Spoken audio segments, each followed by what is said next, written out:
Astro సిండికేట్లో మీ personal and business promotions కోసం కింది నెంబర్కు కాంటాక్ట్ చేయండి.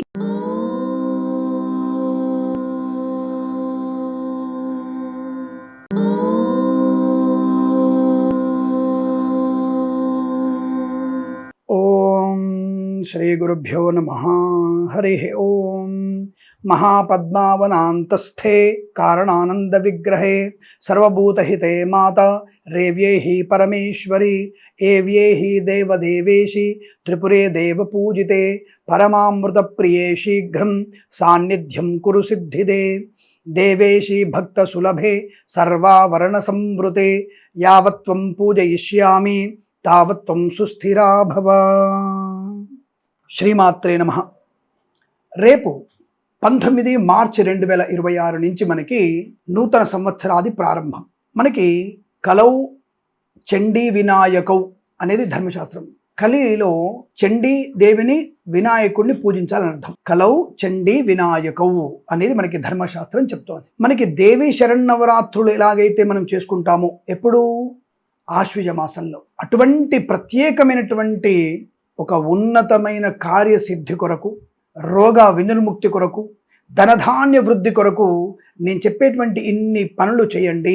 తప్పకుండా మీ ఇంట్లో ధన కనక వర్షం కురుస్తుంది. సమస్త రోగాలు, ఇంట్లో ఉన్నటువంటి అనేక సమస్యల నుంచి బయటపడేటువంటి అదృష్ట యోగం. అటువంటివే మహాశరన్నవరాత్రి ఉత్సవాలు ఎలా ఉన్నాయో వసంత నవరాత్రి ఉత్సవాలు కూడా అటువంటి యోగాన్ని కలిగిస్తాయి. అద్భుతమైనటువంటి చండీ అమ్మవారి పారాయణం కానీ, చండీ అష్టోత్తరం కానీ విన్నవారికి అద్భుతం. అందుకే ఈ వీడియో మొత్తం చూడాలి. మీరు 10 మందికి ఈ విషయాన్ని చెప్పాలి. సులభమైనటువంటి పద్ధతిలో మనం పూజ చేసుకునే విధానాన్ని మీకు చెప్పబోతున్నాను. సింపుల్గా, చాలా సింపుల్గా మనం ఈ పూజాధికాలు చేసుకోవచ్చు. అమ్మవారి ఉత్సవాలంటేనే చాలా ప్రత్యేక శ్రద్ధ, మడి, ఆచారం బాగా ఉంటుంది. అందుకనే పూలు పళ్ళు కూడా మనము ఉమ్మేసిన వాళ్ళ దగ్గర, ఇంకేదైనా పోసిన వాళ్ళ దగ్గర తెచ్చుకోకుండా స్వచ్ఛమైనటువంటి పూలను తెచ్చుకొని మనము అమ్మవారిని పూజించాలి. ఈ విషయాన్ని ముందుగా గుర్తుపెట్టుకోండి. అంటే కాస్త మడి ఆచారం కొద్దిగా ఉండాలిగా. సులభమైన పూజనే, కానీ కాస్త మడి ఆచారం ఉండాలిగా. ఆ మడి ఆచారంతో మనం చేసేటువంటి పూజలు సంపూర్ణమైన శుభ ఫలితాన్ని కలిగిస్తాయి. శ్రద్ధ, భక్తి అనేది చాలా ఇంపార్టెంట్గా చెప్పబడుతోంది. ఎవరికైనా సరే ఆర్థికమైనటువంటి ఇబ్బందులు ఉన్నవారు, విద్యలో కొంత ఆటంకాలు వస్తున్న వాళ్ళు, వ్యాపారం అంతా కూడా స్తబ్దుతుగా సాగుతోంది అనుకున్నటువంటి వ్యక్తులు, అలాగే ఆరోగ్యం బాగాలేని వాళ్ళు, భార్యాభర్తల మధ్య కుటుంబ సభ్యులటువంటి అనేకమైనటువంటి ఇబ్బందుల నుంచి బయటపడడానికి, ఇవన్నిటి విముక్తి కొరకు మనము చేయగలిగినటువంటిది ఈ యొక్క వసంత నవరాత్రి ఉత్సవాలు. మీకు వీలైతే సర్వతోభద్ర మండపం వేసుకోండి. వీలు కాలేదు కంగారు పడకండి. రేపటి నుంచి అంటే ఉగాది ప్రారంభం రోజు నుంచి మనకి 8 గంటల తర్వాత 8 నుంచి 10 గంటల మధ్యలో మీరు ఒక దేవుడి పీఠను అలంకరించుకొని, అంటే ఒక అందరికీ ఒక సైడ్గా ఉండేట్టుగా, రోజువారి పనులకు ఆటంకం లేకుండా, ఇంట్లో ఆడపిల్లలు ఇబ్బందులు వస్తుంటాయి కదా, ఆడవాళ్ళ పెద్దవాళ్ళకి పిల్లలకి అనే ఇబ్బందులు వచ్చినప్పుడు కూడా వాళ్ళు ముట్టుకోకుండా, వాళ్ళు కనబడకుండా ఒక పొందికైనటువంటి పద్ధతిగా ఒక పీఠ వేసుకొని, ఆ పీఠము పైన మనం కాసిన్ని వడ్లు కానీ, అంటే ధాన్యము కానీ, లేదా గోధుమలు కానీ, లేదా బియ్యము కానీ వేసి దానిపైన మనం కలశ స్థాపన చేయాలి.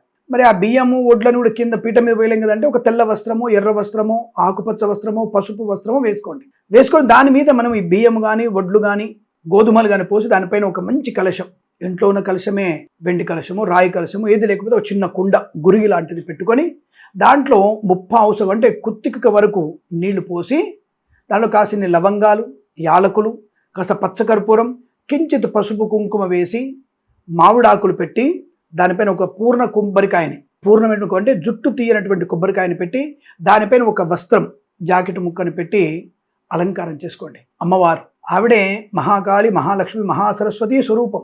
ఆవిడని కాస్త మీకు వీలైతే లక్ష్మీ సూక్తంతోనే అమ్మవారిని ప్రార్థన చేసి కొన్ని అక్షింతలు వేసి స్థిరంగా మరి కదలకుండా చూసుకోండి. 9 రోజులు కదలకుండా ఉండాలి. కాబట్టి అక్కడ వరకు మీరు కదలకుండా చూసుకొని జాగ్రత్తగా అమ్మవారి వసంత నవరాత్రి ఉత్సవాలు ప్రారంభం చేసుకోవాలి.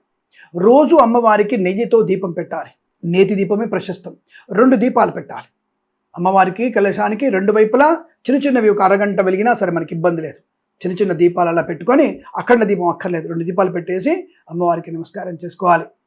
ధూపము, మంచి అగరబత్తి ధూపం లేదా సాంబ్రాణి పొగ అమ్మవారికి రెడీగా పెట్టుకొని రోజు ఒక పదార్థం అమ్మవారికి నైవేద్యం పెట్టాలి. చిత్రాన్నము, గోధుమ అన్నము, పాయసము, శర్కర అన్నము, బెల్లపన్నము, ఇలా ముద్గధాన్యము, ముద్గా అన్నము అంటే పెసరపప్పుతో అన్నం వండడం, ఏదైనా సరే రోజుకొక పదార్థం, కాసింత పదార్థాన్ని నైవేద్యంగా పెట్టే ప్రయత్నం చేయాలి.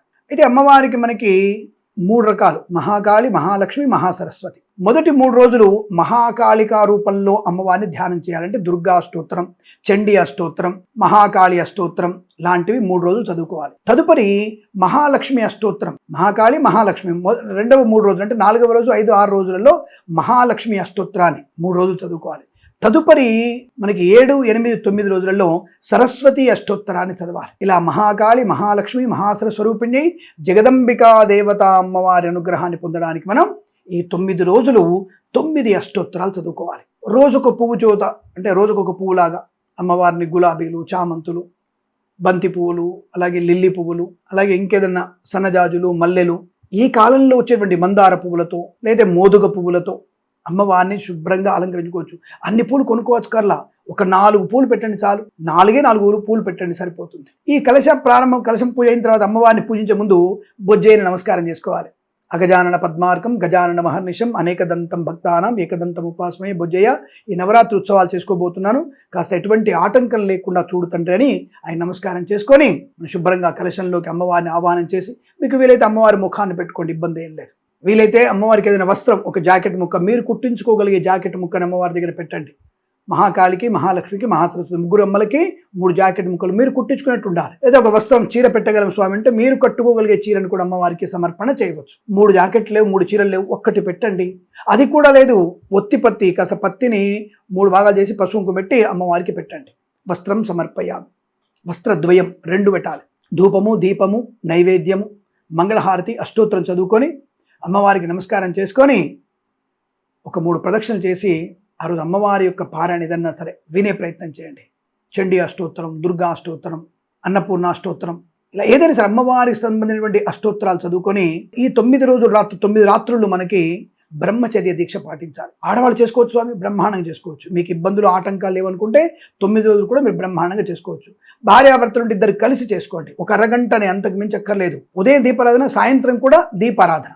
ఒక అగరబత్తి, దీపారాధన, కాస్త బెల్లము ఏదైనా, లేదంటే మనకి ఈ గండ చక్కెర ఉంటుంది కదా, పలుకులు, చక్కెర పలుకులు, అవి కూడా నైవేద్యం పెట్టవచ్చు. అలా పెట్టి అమ్మవారికి ఉదయం, సాయంత్రం, మీకు వెళ్ళి సాయంత్రం కూడా అమ్మవారిని అష్టోత్తరం చదువుకోండి. లేదా సర్వమంగళ మాంగళ్యే శివే సర్వార్థ సాధికే శరణ్యే త్ర్యంబికే దేవి నారాయణ నమోస్తని ఒక 5 నిమిషాలు అమ్మవారి దగ్గర కూర్చొని ధ్యానం చేసుకోండి. శ్రీమాత్రే నమః అనుకుంటూ ఉండండి. ఇలా 9 రోజులు చేయడం వల్ల మీకు అద్భుతమైనటువంటి యోగం కలుగుతుంది. బ్రహ్మచర్య దీక్ష అంటే మీరు చాప వేసుకొని, కొత్త చాప కానీ లేదా ఏదైనా మనం అంటున్నప్పుడు అంటుకు దానికి మైలకు వాడకుండా, భార్యాభర్తలు పడుకున్నప్పుడు కాకుండా, అటువంటి వాటివి కాకుండా ఏదైనా కొత్త చాప ఉంటే చాప వేసుకోండి. దొరికితే వీలైతే దర్భ చాప తెచ్చుకోండి. దర్భ చాప మీద హాయిగా పడుకోండి. వేసవి కాలమే కదా, హాయిగా పడుకోవచ్చు. దుప్పటి కప్పుకోవాలనుకుంటే దాన్ని కొత్త దుప్పటి కొనుక్కోండి. లేదు మీ చీరనే కప్పుకునే ప్రయత్నం చేయండి, లేదా మీ ధోతినే కప్పుకునే ప్రయత్నం చేయండి. బ్రహ్మచర్య దీక్ష పాటించండి. ఒకటే పూట భోజనం చేయండి. ఉదయం ఒకటే పూట అంటే మధ్యాహ్నం పూట భోజనం చేయండి. ఉదయం అల్పాహారం చేయకండి. రాత్రి కాసింత అల్పాహారం చేయండి. అమ్మవారికి పూజ అయిన తర్వాత 6:30 పూజ అయిన తర్వాత కాసింత అల్పాహారం కొద్దిగా, అది కూడా ఒకే పదార్థం, గోధుమ రవ్వ లేదా ఇంకొక రవ్వ లేదా కాసింత ఏదైనా తొందరగా అరిగేటువంటి ఇడ్లీ కానివ్వండి, అలాంటి పదార్థాలు, తొందరగా జీర్ణమయ్యే పదార్థాలు 7:30 లోపల తినేయాలి మీరు. ఇలా తినేసి బ్రహ్మచర్య దీక్ష పాటించి నిరంతరం అమ్మ నామస్మరణ. దీనికోసం మీరు ఎర్రబట్టలు కట్టుకోవాలి, కండువ వేసుకోవాలి, కాళ్ళకి పారాయణ పెట్టుకోవాలి, మొగోళ్ళు కూడా కాళ్ళకి పారాయణ పెట్టుకోవాలి, పసుపు ముఖాన్ని రాసుకోవాలి. ఈ పిచ్చి వేషాలు వద్దు. మీ రెగ్యులర్గా మీ ఉండేటువంటి మీ యొక్క పనులు చేసుకోండి. ఉద్యోగానికి వెళ్ళాలిగా, కాబట్టి మనం షూ వేసుకోవాలి, తప్పదు. కాబట్టి 11 రోజులు ఇంటి పట్టున దీక్ష. బయటికి వెళ్ళిన తర్వాత అడ్డమైనవి అవి తిరగండి, అందరినీ ముట్టుకోకండి. ఇంటి నుంచి బయటికి వెళ్ళిన తర్వాత వచ్చేటప్పుడు కూడా నేరుగా బాత్రూంలోకి వెళ్ళి స్నానం చేసి అప్పుడు మరి శుద్ధి అవ్వాలి. ఎందుకంటే బయట ఉన్న వాళ్ళు మైలలో ఉంటారు, మడిలో ఉంటారు, ఇబ్బందులు ఉంటారు, వాళ్ళు ముట్టుకోవాల్సి వస్తుంది, తప్పదు మనకి. ఈ రోజువారి పనులు తప్పకుండా చేసుకోండి. షూ వేసుకోండి, చెప్పులు వేసుకోండి, ఉద్యోగానికి వెళ్ళండి, హాయిగా, నాకు ఇబ్బంది లేదు, నాకు ఎటువంటి ఇబ్బంది లేదు. ఇంట్లోకి రాగానే నేరుగా బాత్రూంలోకి వెళ్ళిపోయి శుభ్రంగా మీరు వేరే వస్త్రాలు, పొద్దున్న పోయేటప్పుడే కొన్ని మంచిగా సాయంత్రం కట్టుకునే వస్త్రాన్ని పక్కన పెట్టుకోండి, బాత్రూంలో పెట్టేసుకుని పక్కకి, మళ్ళీ స్నానం చేసి ఆ బట్టలు కట్టుకొని శుభ్రంగా మళ్ళీ మీరు అమ్మవారి పూజ చేసుకొని భోజనం చేయాలి. ఇలా అమ్మవారి నామస్మరణ చేస్తున్న వారికి 9 రోజులు చేసి చూడండి. 11వ రోజు నుంచి మీకు మంచి సత్ఫలితం కలుగుతుంది. విద్యలో రాణింపు, వివాహ యోగం, సంతాన యోగం, రుణ విమోచనం, రోగనాశనం, అద్భుతమైనటువంటి ఆనంద యోగం. అమ్మవారు మన ఇంట్లో తిష్ట వేసుకొని కూర్చుంటుంది స్వామి, అద్భుతంగా. మరి 9 రాత్రులు అయిపోయిన తర్వాత ఎప్పుడు ఉద్వాసన చెప్పాలి స్వామి అని అడిగితే, అలాగే శ్రీరామనవమి కూడా మధ్యలో ఉంది కదా, 9 రాత్రులు అంటే నవమి వచ్చేస్తుంది మనకి. ఆ నవమి రోజు కూడా రామయ్యని సీతమ్మ వారిని పూజించి, ఎక్కడో సీతమ్మ వారు ఉందిగా, ఆ అమ్మవారిని అక్కడ పూజించి రామయ్య గారిని పూజించి సీతారాముల అష్టోత్తరం కూడా చెప్పుకొని ఆ రోజు పానకం వడపప్పులు ఆయనకి పెట్టేసి ఆ తలంబ్రాలు కాసిన నక్షత్రాలు వేసుకొని రామకళ్యాణం చూసి తరించి సాయంత్రం మళ్ళీ మన పూజ మనం చేసుకొని ఆ యొక్క మరునాడు దశమి రోజున ఈ యొక్క ఉద్వాసన చేయాలి. అంటే దశమి రోజున మనము చైత్ర శుద్ధ దశమి రోజున ఉద్వాసన. ఏది? కలశోద్వాసన. ఏమీ లేదు, 2 నక్షత్రాలు వేసమ్మా, 9 రోజులు నేను జాగ్రత్తగా నిన్ను పూజించాను, నా కోరికను మన్నించు, ధర్మ మార్గం నడిపించు, నన్ను నాకున్నటువంటి సమస్తమైనటువంటి పాపాలని హరింపజేసి నన్ను పునీతురాల్ని పునీతుని చేయమని చెప్పేసి అమ్మవారికి నమస్కారం చేసుకొని ఆ యొక్క నీళ్ళని మన స్నానానికి వాడుకోవచ్చు, మన మొక్కలకి వేసుకోవచ్చు, ఆ పెట్టినటువంటి వస్త్రాలు మనము కుట్టించుకొని ధరించుకోవచ్చు, ఆ కొబ్బరికాయని మనం శుభ్రంగా పీచు తీసి శుభ్రంగా ఇంటి గుమ్మం దగ్గర కొట్టి ఇంటి గుమ్మానికి పెట్టవచ్చు, లేదా దేవుడి దగ్గర కొట్టి ఆ దేవుడు నైవేద్యంగా భావించి ఆ పచ్చడిని మళ్ళీ మనం పచ్చడి వండుకొని తినవచ్చు. అలాగే అమ్మవారు ఉన్నటువంటి ఆ ధాన్యాలన్నీ కూడా కదా, వండుకోగలిగితే వండుకోవచ్చు, లేదా ఎక్కడన్నా కొద్ది ఇంటికి దూరంగా ఉన్నటువంటి అడవి ప్రాంతాల్లో మొక్కల ప్రాంతాల్లో ఆ ధాన్యాన్ని పక్షులకు కానీ పశువులకు కానీ పెట్టవచ్చు. ఇలా మనము చేసినటువంటి 9 రాత్రుల ఉత్సవము, ఈ వసంత నవరాత్రి ఉత్సవాలు మనకి అద్భుతమైన యోగాన్ని కలిగిస్తాయి. లేదండి మాకు కొంత డబ్బు ఉంది మేము చేసుకోగలుగుతాం అన్నప్పుడు మొదటి రోజు ఆఖరి రోజు కనీసం బ్రాహ్మణ్ణి పిలిచి ఆవాహనం ఉద్యాపనం 2 చేయించుకోండి. ఇంకా వీలైంది మేము చేయగలుగుతాం అనుకుంటే రోజు కూడా మీరు చండీ పారాయణం, అమ్మవారి యొక్క నవరాత్రి ఉత్సవాలు జరిపించిన వారికి అధిక ధనయోగం, అధిక సుమంగళి యోగం, సంపూర్ణ ఆరోగ్యం, శత్రునాశనం, మిత్రలాభం, బుద్ధిబలం, వివేకము, అనేకమైనటువంటి యోగాలు.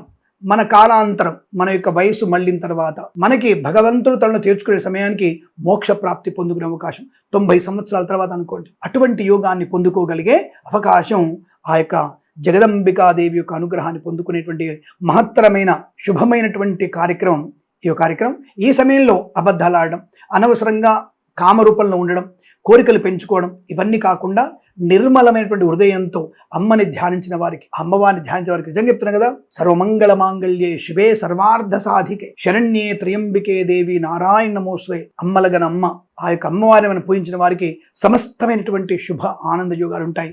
ఇది తథ్యం. కాబట్టి మీరందరూ కూడా ఇలా చేసి అమ్మవారికి అనుగ్రహాన్ని పొందాలని కోరుకుంటూ, వసంత నవరాత్రుల యొక్క ప్రాముఖ్యత ఇంకా చెప్పడానికి చాలా పెద్దగా ఉంది, కానీ క్లుప్తంగా మనందరం ఇంట్లో సులువుగా పూజ చేసుకోవడానికి ఈ పూజా విధానం మీకు చెప్పాను. దీని వెంటనే మీరు ప్రారంభం చేయండి. ఆలస్యంగా చెప్పినా మనకు అవకాశం ఉంది కనుక ఏ పెద్ద పెద్ద పూలు అన్నక్కర్లేదండి, 4 పువ్వులు, కాసింత కుండలో నీళ్లు, చిన్న కలశం నీళ్లు, ఓ జాకెట్ ముక్క, అంతే. పెద్దగా మనం ఏమి చేయక్కర్లేదండి. వీలైంది బ్రాహ్మణ్ పిలిచి మనం తప్పకుండా ఇలా 9 రోజులు చేసుకునే ప్రయత్నాన్ని చేయండి. అష్టైశ్వర్య ప్రాప్తి పొందాలని కోరుకుంటూ సర్వే జన సుఖినో భవంతు. ప్రేమతో మీ కిరణ్ శర్మ.